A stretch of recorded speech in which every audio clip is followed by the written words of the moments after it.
My name's Kimberly Ford, I'm the author of Hump, True Tales of Sex After Kids.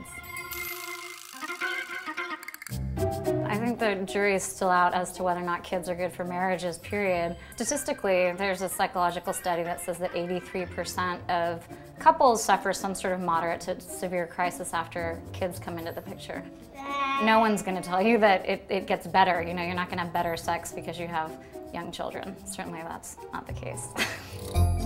I was in graduate school when I had my first baby, and I didn't have any help, and I thought I wanted 4 children, and I thought this whole motherhood thing was just going to be so fulfilling, and this would be it. And in fact, it was really difficult, and those were some really dark days when the kids were super young.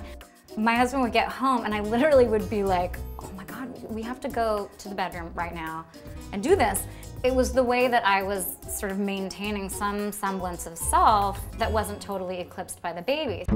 And if you can find a way as a mom to sort of let the dishes pile up or let the dust bunnies accumulate, if you can let go of some of that stuff in the name of some physical intimacy, then I think that's a huge step in the right direction.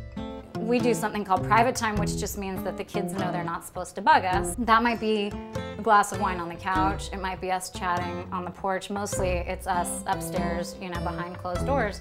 The kids love it because it means that they get to watch an extra half an hour of video, or they get to play on the computer, or whatever it is that they're doing. My daughter is 8.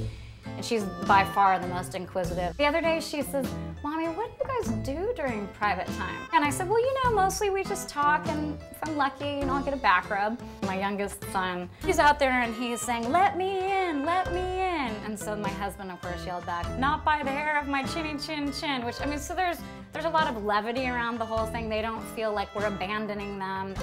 If you've figured out ways to have sex with very young children in the house, it means that you're pretty motivated and you're pretty creative about, your sexual activities. So I think in the long run it does, in fact, mean that you have better sex. Once you can get yourself going over the hump, once you're over the hump, then you're good.